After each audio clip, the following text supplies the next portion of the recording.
So my question is, what's one challenge you face that not many people talk about?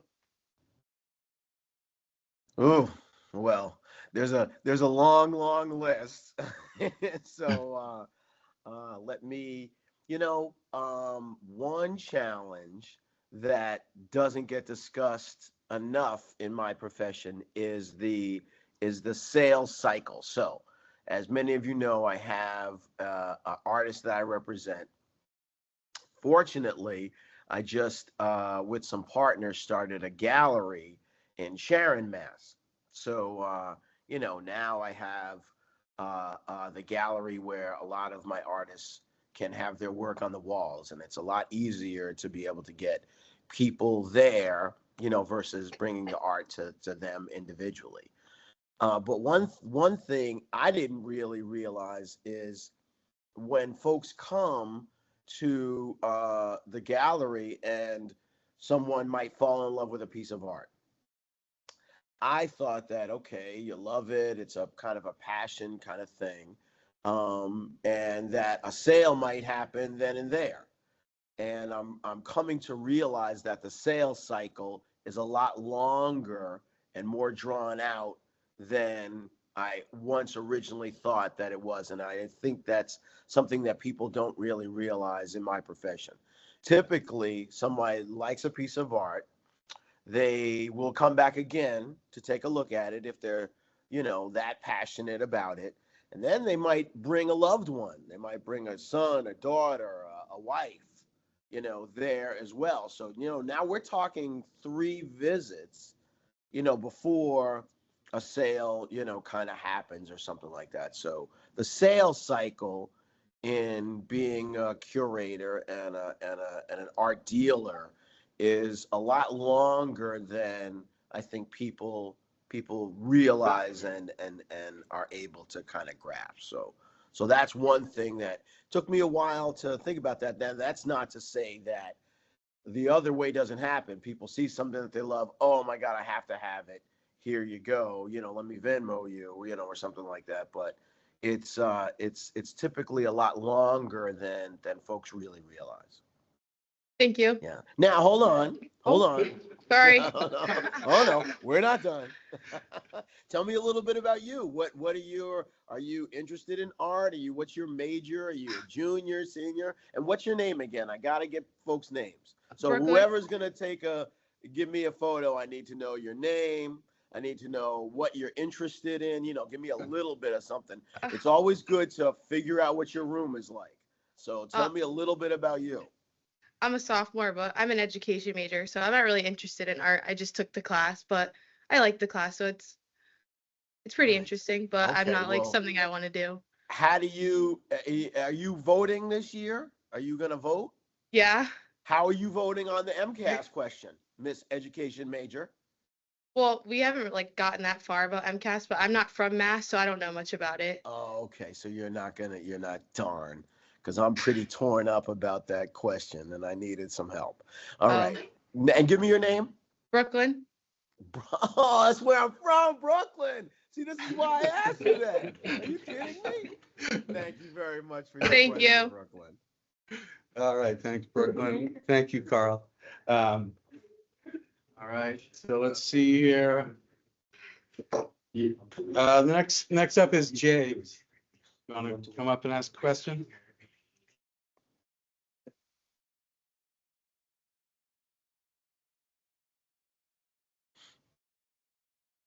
Hello. Hey, how you doing? I'm doing good, and you? I'm hanging in there. I'm hanging in there. This hat's getting hot, so I'm gonna eject the smooth hat right about now.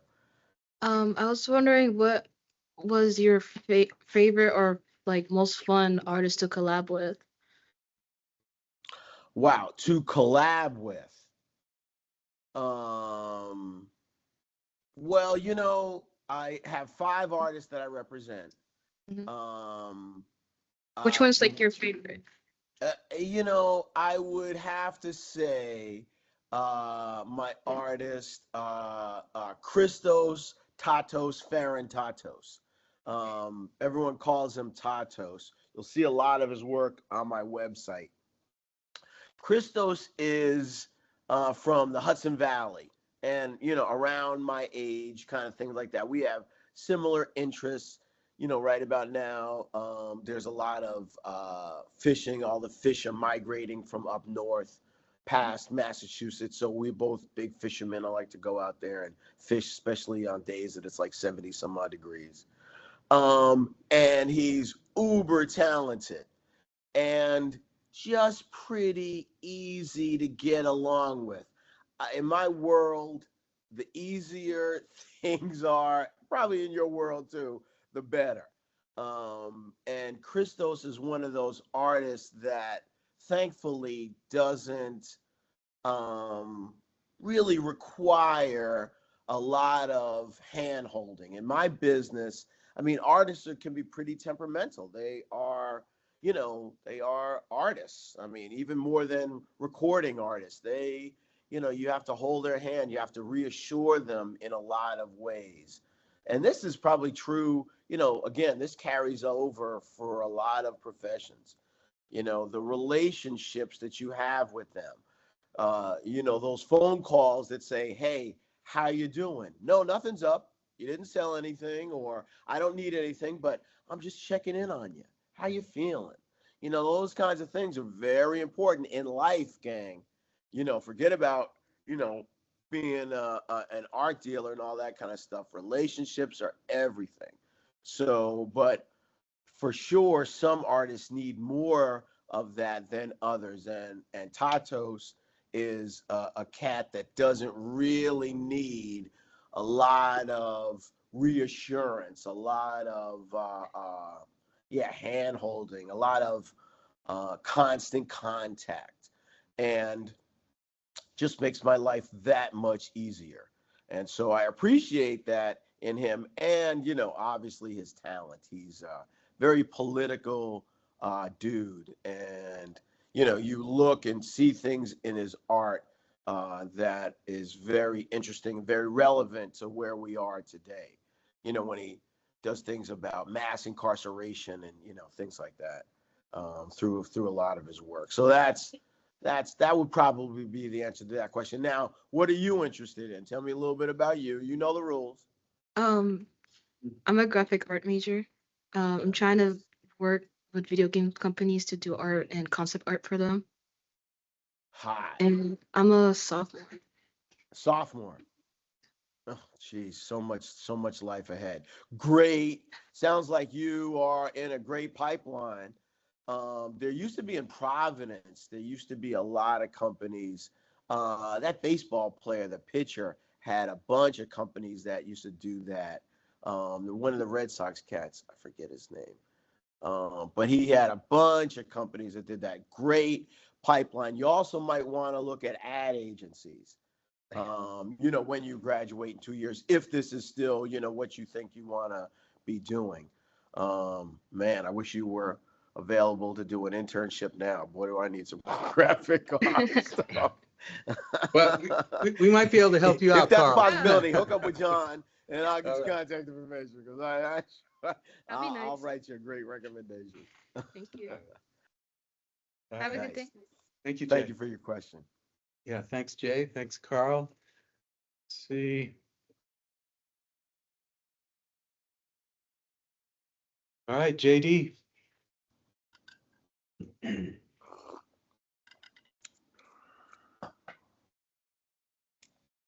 What it is.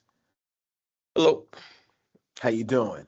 I'm good. I got despite your art background, did working in the governor's office create a desire to seek politics instead? But the desire to see politics as Like, did it pique an interest in politics Instead. instead of staying in your art lane? well, appreciate the question. Quite honestly, after doing two terms of service, two administrations with DeVal Patrick, I really thought that my career was gonna be in doing government contracts. I was knee deep in that for a long time afterwards. And you might have read this, so if I'm repeating myself, it's it's what happens. But I happen to be one of my friends is this artist named Paul Goodnight. He lives in Boston at a place called the Piano Factory. If you're ever in the Lower Roxbury, South End of Boston, check out the Piano Factory. It's an incredible place to live there. And he has his studio there. And Paul and I would go and I would hang out with him, and his work was incredible. I mean, his internationally renowned um, Samuel L. Jackson, major collector. Maya Angelou, before she passed, major collector. Desmond Tutu, South Africa, major collectors. I mean, so Paul he was the artistic director on a Michael Jackson video. I mean, Paul was very, very established guy. And, he's a friend of mine, so we used to go hang out. And I realized that being around him and being and able to see his work as freely as I was able to do, it filled me. I didn't realize what was happening, but I was getting full through his incredible art. And, as the story goes, he had it everywhere. So all the walls filled with art, all over the floors, on the wall, on the floor, art everywhere. And there was like a little path that went through his studio that was quite large that you had to be on because there was art everywhere, yo. It was nuts. So I said to him on more than one occasion, I would say, Paul, I love your stuff is incredible, clearly, but bro, you got too much of it. You got to get rid of this art. There's like art everywhere, Paul. This is crazy. And I think about the third or fourth time of me saying that to him, he said to me, well, are you gonna help me? And honestly, y'all, as organically as that, and I thought to myself, like, all right, Paul is an internationally renowned cat.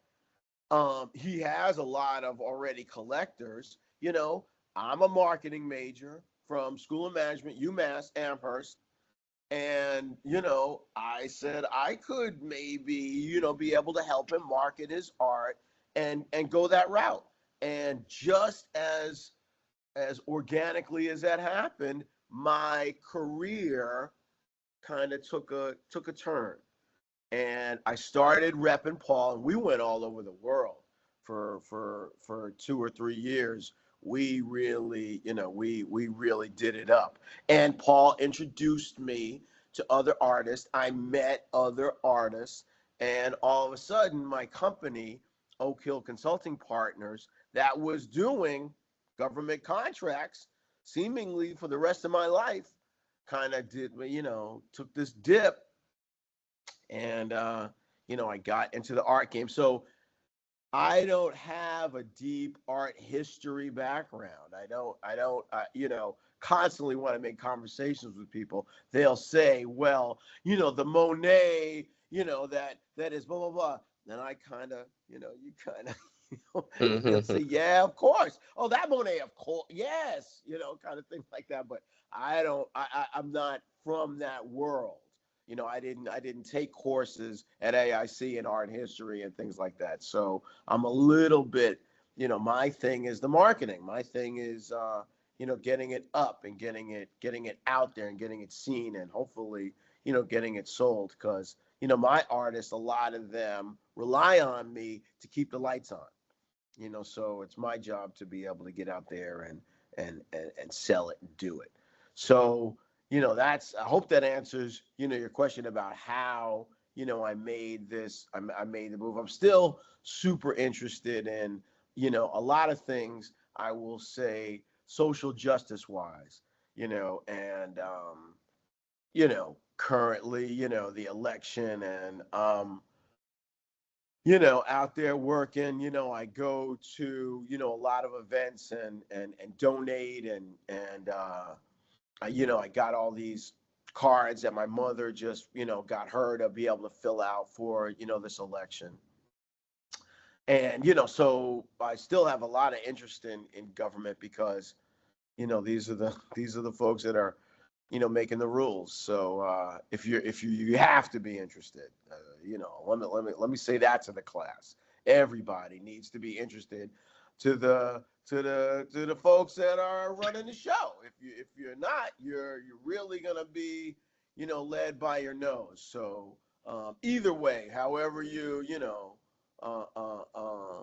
lean, have an interest and go about that. So, but hope that gives you an idea of where I kind of came from and how I got to be an art dealer, now. And more than that, especially because you all are still in college and you have a lot of, so much life to live, you can take turns, whatever your major is. Like, what's your major? Psychology. Psychology. All right. You might decide in 3 or 4 years that you want to do, I don't know, sport management or be an electrician, or go to law school or, whatever that is. You all don't be afraid to, pivot, you know, uh, you know, things aren't locked in. Trust. And follow your heart. And the money you'll follow. Well, thank you. You're welcome, bro. I'm afraid I need to ask you to be a little more succinct. Like we have a big class here. Oh, big class. Okay. All right. All right. So Last time it wasn't that many students. You're yeah, getting popular, John. I'm on yeah, it. yeah, thank you. Okay, thanks so much. Gotcha. Let's see here. All right, Jordan G.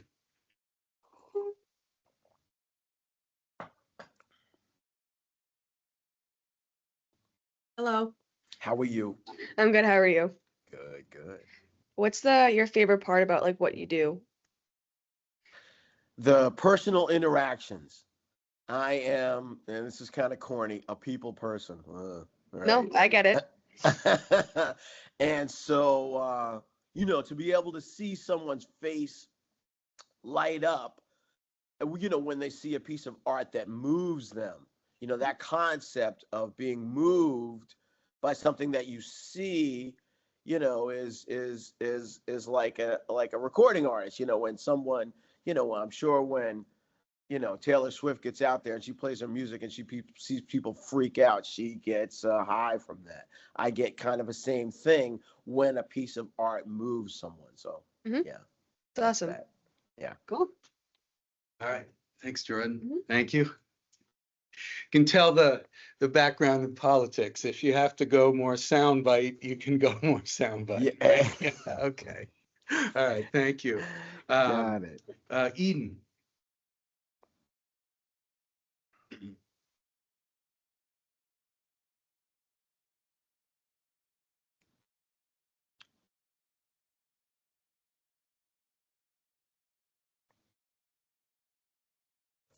Hey now. My question for you was, what is your motivation on a daily basis? What motivates you every day to do what you do? Good question. Well, I'm only human, so some days I get more motivated than others. But I would say the fact that a lot of my artists, I mentioned this earlier, are relying on me. I have some artists that have jobs, 9 to 5 kind of things. Like my man Tatos, who I mentioned earlier, is he's a contractor in New York City. So his 9 to 5 is that he goes and guts pre-war apartments in Manhattan to the studs and then redoes them, to like 2024, with the marble and the stainless steel appliances and all that kind of stuff. So that's his job. The art is something, that he really does. It's a passion that drives him and motivates him. But other artists are waiting for me to sell their work. And like I said, in order to put the lights on, in order to feed their families. So that's a lot of my motivation to help them along their financial journey, and to be able to make sure that they're okay. And then obviously myself. Mm-hmm. Yeah. Okay.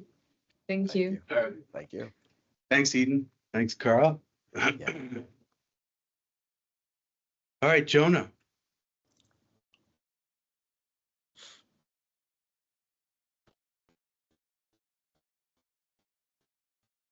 How you doing, sir? Good, my man. How you feel?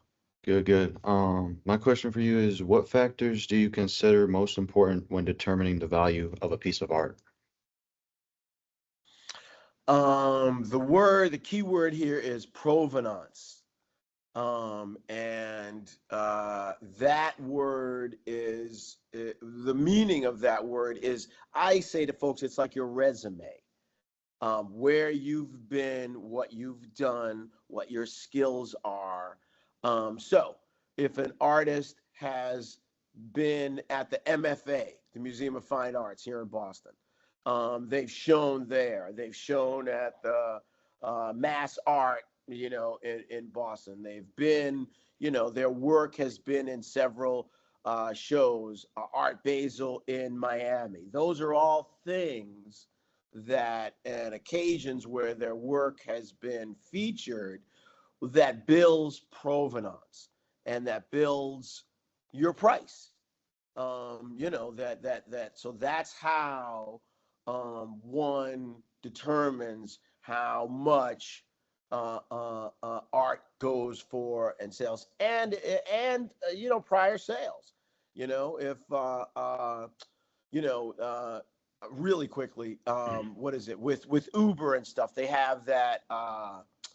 Uh, I'm forgetting the term, but if you call an Uber at 3 o'clock in the afternoon, it's very different than calling an Uber for the same ride at 5:30, because the market, people want more Ubers at that time. I forget what the term is, but that's also something in art. If a lot of people are really interested in a certain artist, the price will go up. Yeah. All right, thank you so much. All right, thank you, Jonah. Thank you, Carl. Yeah. All right, Chase.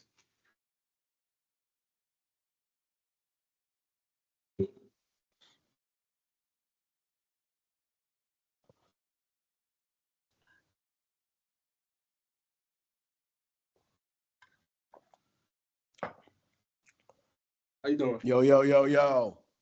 My question is, do you ever run into any disagreements with the artist you represent? Chase, I'd love to say no, but that would be a lie.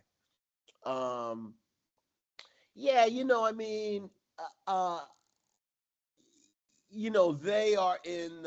Let's not beat around the bush. I am a servant of them.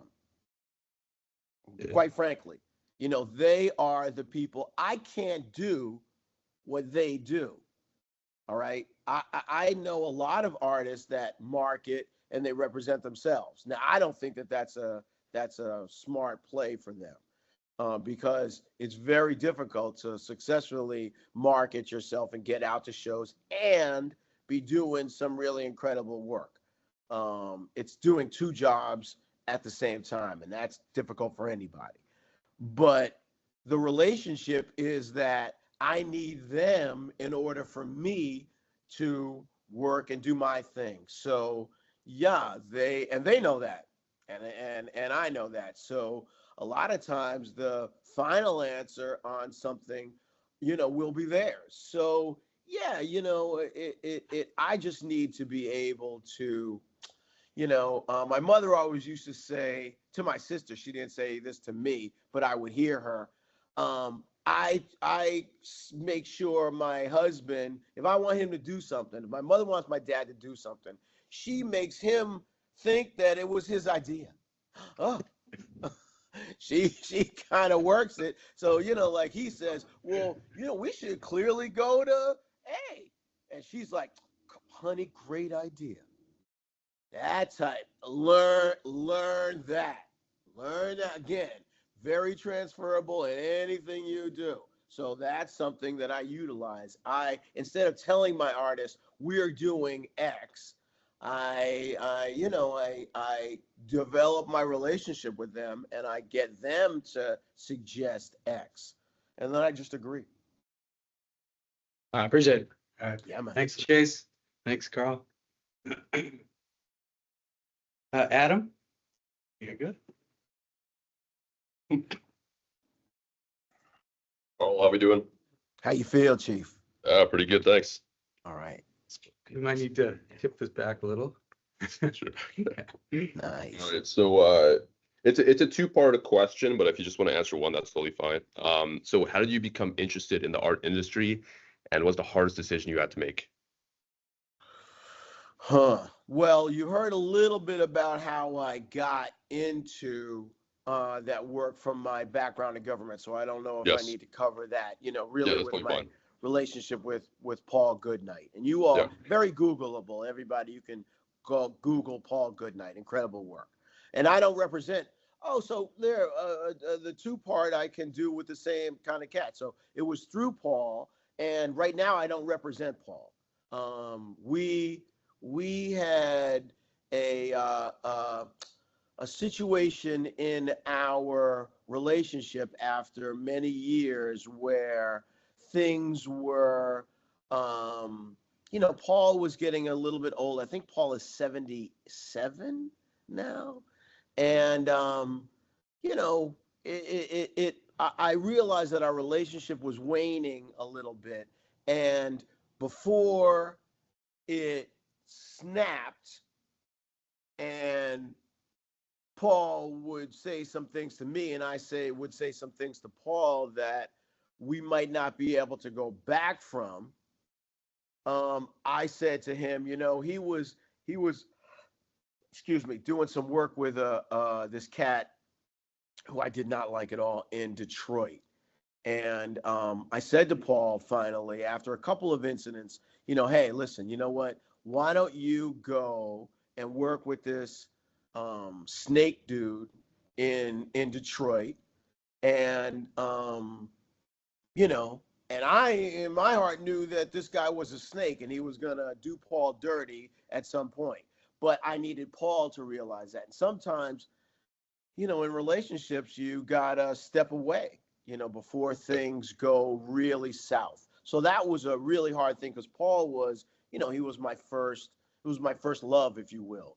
I mean, Paul was a guy that kind of got me into this and got me interested. So it was difficult to say goodbye to Paul.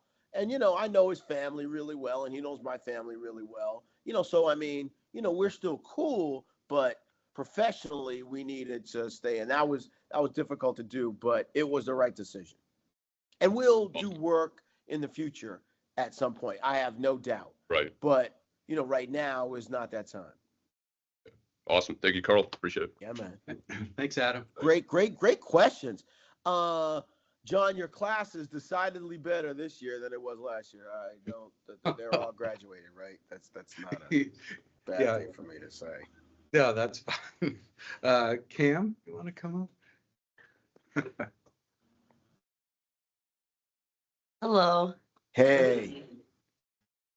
Let me find it.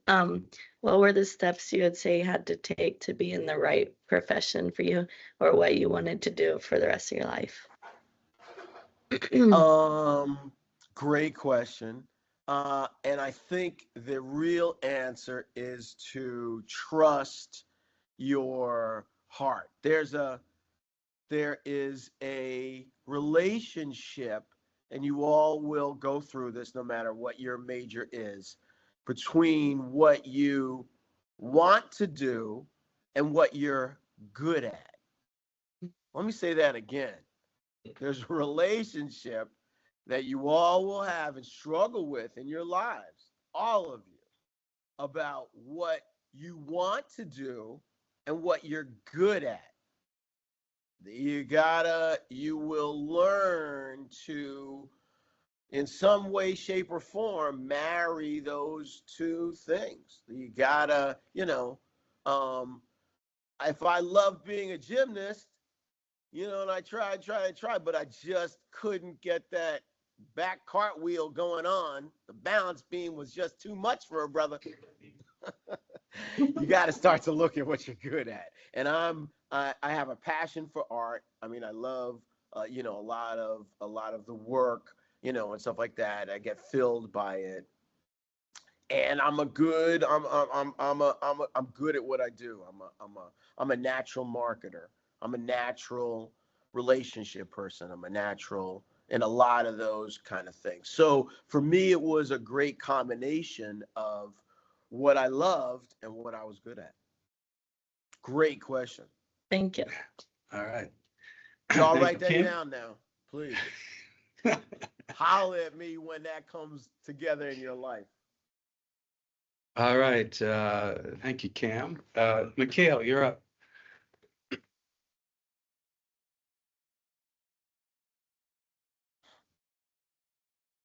So, man, What up, uh, Chief? what has been the most like surprising or rewarding experience in your career? Well, when I went to a fundraiser and got a chance to meet this woman, Chanel. And she's really great and really loved her. And she and her husband live in the Foxborough area. And she said she wanted to bring her husband to the studio. And so it was at night, and they just had a new baby, Amir. And so she comes, and her husband is Dietrich Wise, who is the starting captain of the Patriots, starting defensive tackle. And they are clients of mine.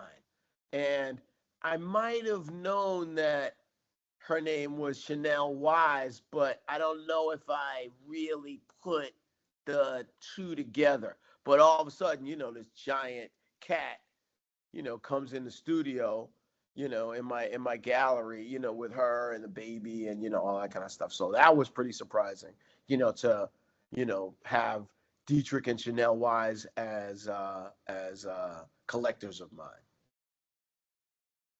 Well, it's appropriate a football player ended up with that answer. You see how I did that, John. You see how I kind of, I mean, okay. I took a hunch.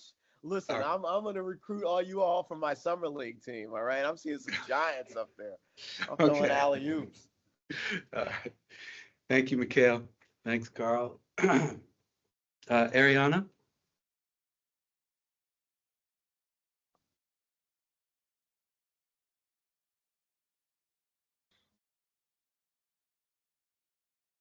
Maybe a little closer. Yeah. Come on up. I'm not going to bite. My question was, if you could like have a chance to redo everything, would you immediately go into art, or do you feel like you needed that background in like politics and marketing, business to get into what you were in now?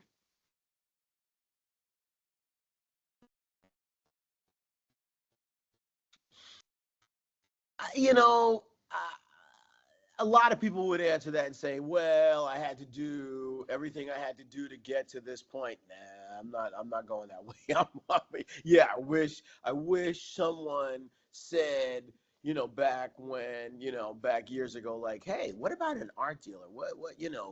Go and take some art history courses and, blah, blah, blah. And, think about that. I might have, because I worked for ad agencies too, out. I worked for, at the time, it was Arnold, Fortuna, Launer, and Cabot. Now it's Arnold Worldwide here in Boston, and for a long time. So, that creative and business kind of thing has always been a part of me. I always, gravitated to something, like that, and the community part of government, makes it creative. But yeah, I would have frankly wished that, back in the day, because I lost, I don't want to say I lost time, but had I known that back, before a lot of things, I might have been too busy to jump on a Zoom Yeah. with AIC, I would have been in LA and Hong Kong right about now. But I don't regret any. Yeah, I don't regret the path that I've been on because here I am. Right. Yeah. Okay. Thanks, Ariana. Thank you. Thanks, Carl. Okay, let's see her. Austin, you're up.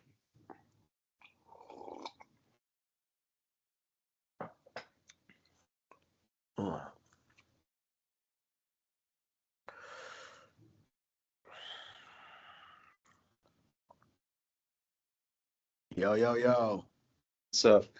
So my question was, what's the process of buying more well-known pieces of art? Okay, you froze for a second. What's the process? Of buying more like well-known pieces of art? Well, I don't do that.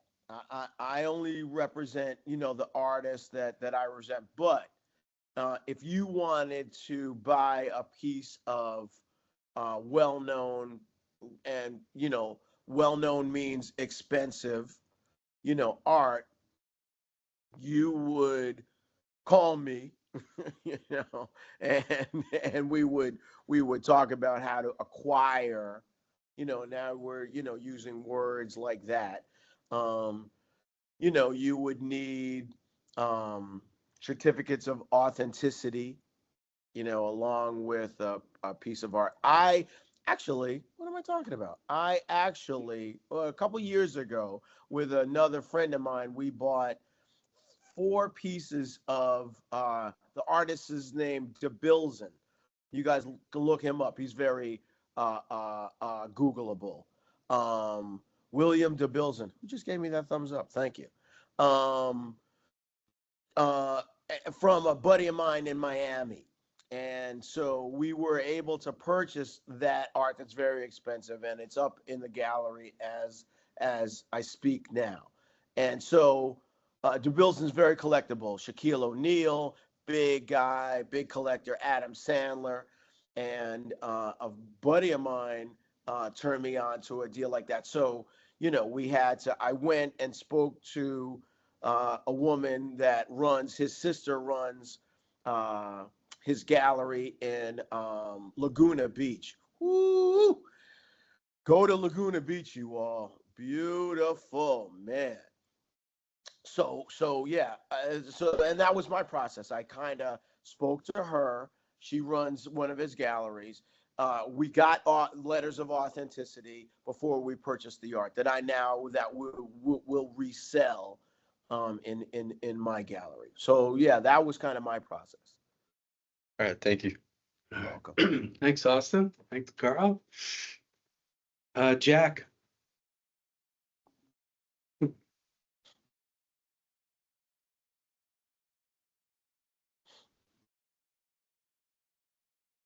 How's it going? Hey, how you feel, Jack? I'm doing good. How are you? I'm good. I'm looking at your shirt there. It says J. Cole. It's from a concert I went to. Oh man, nice. Yeah, J. yeah. Cole stuff. He's in a little bit of controversy though. You better pick a side. My question's a little steering away from art. I liked your hat. I'm curious, where'd you get your hat from? Oh yeah, kind of fly. I just got it. I'm fortunate that my parents have a place on Martha's Vineyard. I got well-to-do parents, and they got a crib on the vineyard. So I just got this little thing for like 75% off on the island. It's just That's a dope. little kind of, smooth kind of thing. Your I boy, was gonna say I was sad when you took it off. You were rocking it. Just keep it It on. was a little hot. I got all Yeah, the yeah. windows closed because it got a little. I'll do your little thing though, kid. There's your boy. What? Oh, it's your boy right there. All right, so All right. get out of there. Thank you. Hey, take care, man. Be good, baby. Thank you, Jack. Thank you, Carl. All right, Travis.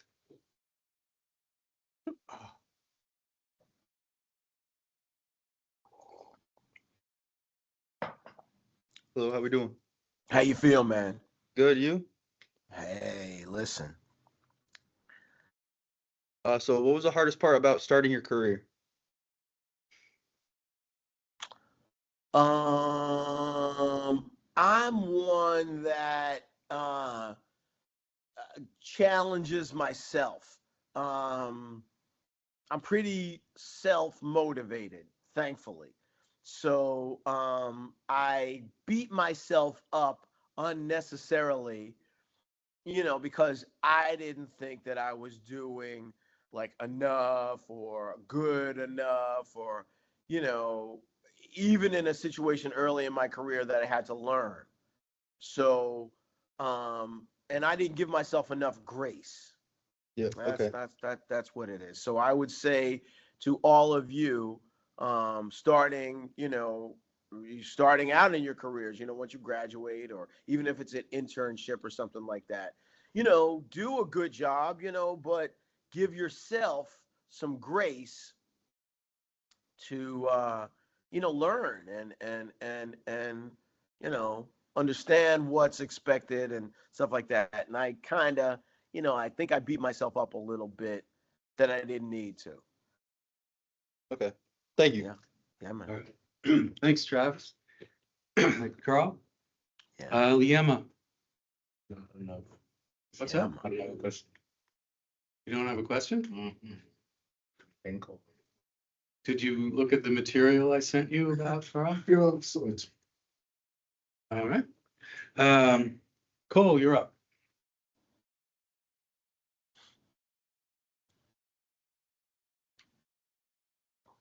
Hey, Carl. Hey, Um, man. my question was there anyone like specific who inspired you to start what you're doing, or like just anything in general that inspired you to like fall in love with art and whatnot? I guess probably when I was at the ad agencies, I would say, my man. I was an account executive, so I was on the business side of an ad agency. However, all the people that I would hang out, all my people, that I would hang out with were all the creatives. So right there, I kind of, I had that push and pull, kind of thing right there.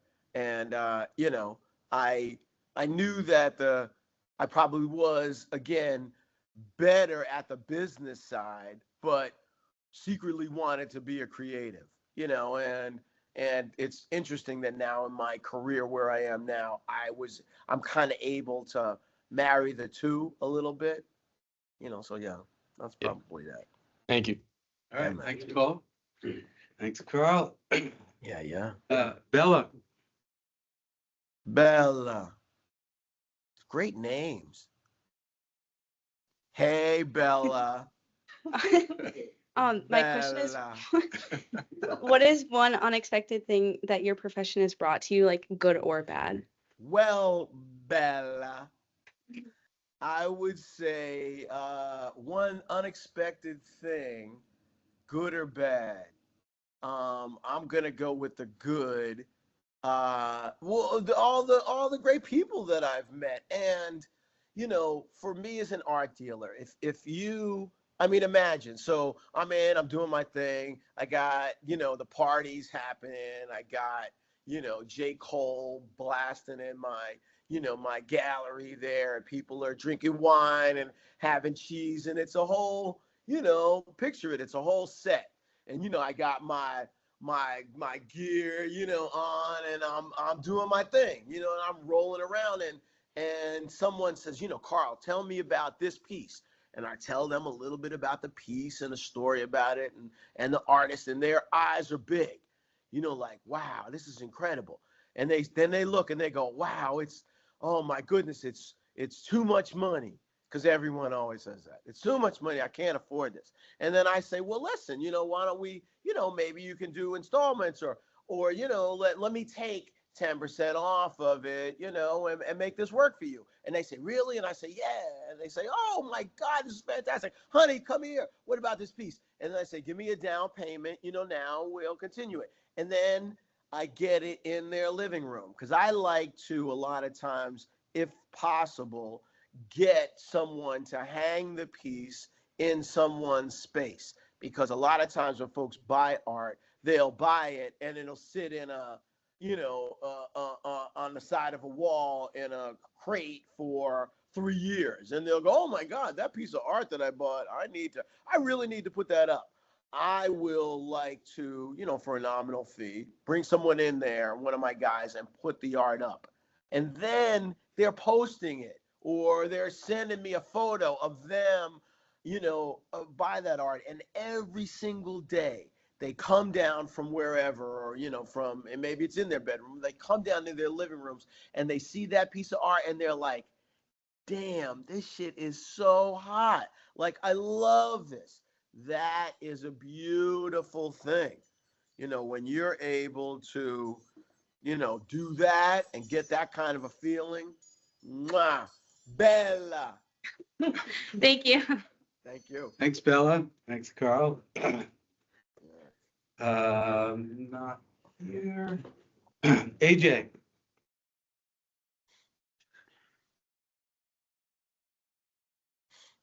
I saw you. Hey, man. My question is, do you think art can be used in renewing the psychology industry to help with the process? If yes, what ways would you suggest we can do this? Okay, give me that again. I got a psychology process, but go ahead. Say that again. Do you think art can be used in renewing the psychology industry to help with the process? If yes, what ways would you suggest so we can do this? Wow. Yes, I actually think art is going to help us get through this division that we have in our country and the world, because you can have really different life experiences than someone else, um, and look at the same piece of art together and draw different things.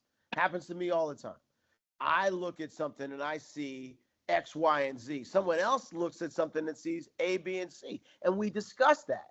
With art and things like that, you say, what do you see? Well, that's clearly like this. And then I go, wow, I never saw that. So and all those things that you see that are different from what I see are when you talk about psychology and things like that, those are times where people grow and people say, that's very interesting that you see this. And that maybe somehow I can look at this in a different way and in your way and see things that are, different and than my own views. And we need more of that. So, hopefully that answers your question. That's the way art can change the world and change, a lot of the psychological, it can be used in psychological instances and psychology in general. That when two people can look at the same thing and draw different